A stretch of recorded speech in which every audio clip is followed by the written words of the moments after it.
Assalamualaikum warahmatullahi wabarakatuh. Selamat datang kembali di channel Keramat.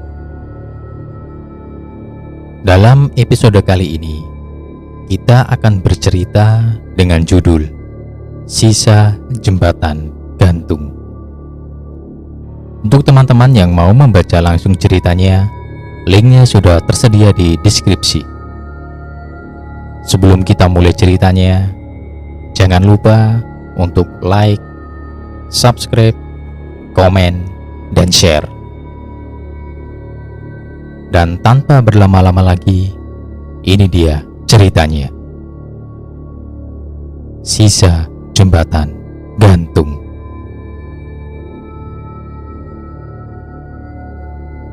Selasa siang itu, hari terakhir cuti kerja Karno. Besok, dia harus kembali bekerja sebagai buruh di salah satu kota industri di Jawa Barat. Karno memilih menghabiskan hari terakhir cutinya mengunjungi tempat wisata andalan di kota kampung halamannya. Beberapa hari sebelumnya, tempat wisata yang dikunjungi Karno mendapat musibah. Sebuah jembatan gantung putus saat ada belasan wisatawan yang berdiri di atasnya. Akibatnya, beberapa orang tewas menjadi korban. Ada rumor yang mengatakan jika mereka tumbal dari tempat wisata itu. Tapi Karno tak terlalu percaya, karena secara fisik jembatan itu sudah berumur 30 tahun lebih. Wajar jika akhirnya putus. Begitu pikir Karno. Siang itu, Karno tetap berjalan-jalan ke tempat wisata itu, menikmati keindahan alam sendirian. Dia juga sempat melewati lokasi jembatan gantung, karena memang posisi jembatan berada tak jauh dari pintu masuk. Karno sempat melirik jembatan gantung yang tampak bergelayut, sambil membayangkan jeritan orang-orang yang terjatuh ketika jembatan tiba-tiba terputus. Astagfirullah, gumam Karno sambil melewati lokasi jembatan. Hari berjalan semakin sore. Karno memuaskan diri dengan berwisata kuliner dan berendam di tempat wisata itu. Tidak terasa, suara speaker pengelola wisata terdengar, mengingatkan pengunjung jika tempat wisata akan segera tutup. Karno yang masih betah akhirnya beranjak dan berjalan malas. Sengaja ia melambatkan jalannya. Karno merasa masih kangen berwisata di tempat yang hanya bisa dikunjungi setahun sekali itu. Jarak antara tempat Karno berdiri dan pintu keluar masih cukup jauh. Dilihatnya, sudut-sudut tempat wisata mulai sepi. Pedagang makanan sudah banyak yang pulang. Langit perlahan meredup. Speaker dari pengelola wisata kembali terdengar, mengingatkan pengunjung yang masih belum beranjak pulang. Pintu keluar tempat wisata berada di sebelah loket masuk. Karno pun harus melewati lagi jembatan gantung yang sudah putus. Karno melewati bagian bawah jembatan gantung yang terdiri dari sungai berbatu. Dia mencoba mempercepat langkahnya, karena jam tangan sudah menunjukkan jam 5:30 sore. Ketika melompati batuan sungai, Karno menangkap ada sosok perempuan yang duduk merendam kaki. Dia memunggungi Karno sambil memainkan kakinya di dalam air. Karno mengira wanita itu adalah pengunjung kemalaman, seperti dirinya yang malas pulang. "Mbak, permisi, sudah jam tutup. Apa nggak pulang?" kata Karno sambil mendekati perempuan itu. Suara Karno seperti tak didengar wanita itu. Jarak antara Karno dan si perempuan hanya 2 meter. Karena tak ada sahutan, Karno berusaha mendekat.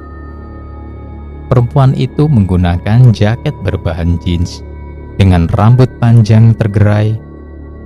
Ketika jarak tinggal semeter, perempuan itu tersiak.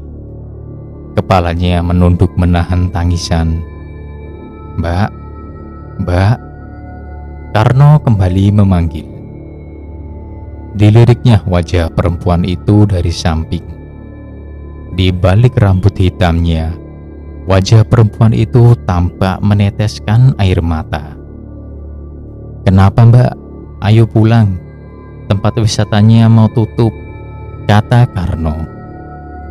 Tapi lagi-lagi wanita itu tak bergeming. Langit semakin gelap.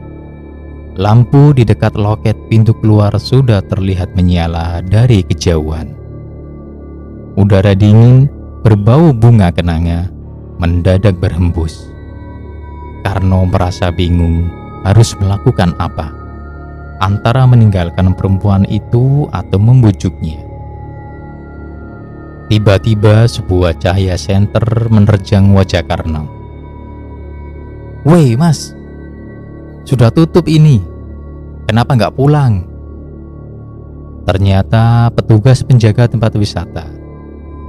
Dia mendatangi Karno karena melihat masih ada kendaraan pengunjung di tempat parkir. Iya pak, ini mau pulang. Tapi ada..." Karno terkejut. Perempuan yang tadi di sampingnya sudah tidak ada.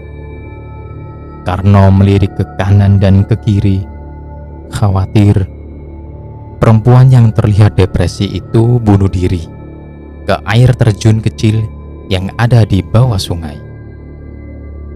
"Hei, cepat mas, pintunya mau saya kunci," teriak petugas itu.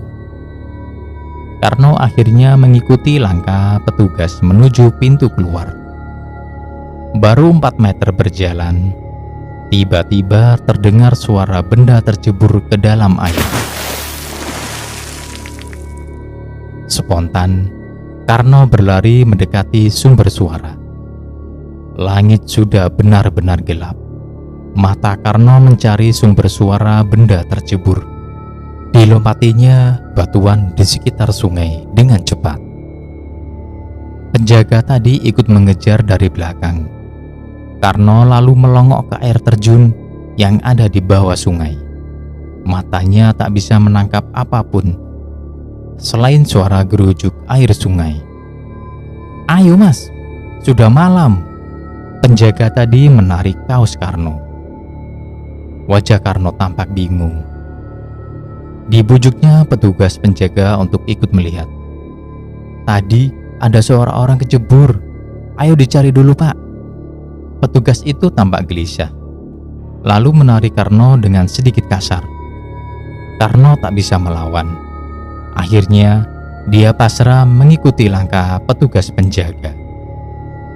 Kaos Karno masih terus diseret sampai mendekati jalan pintu keluar.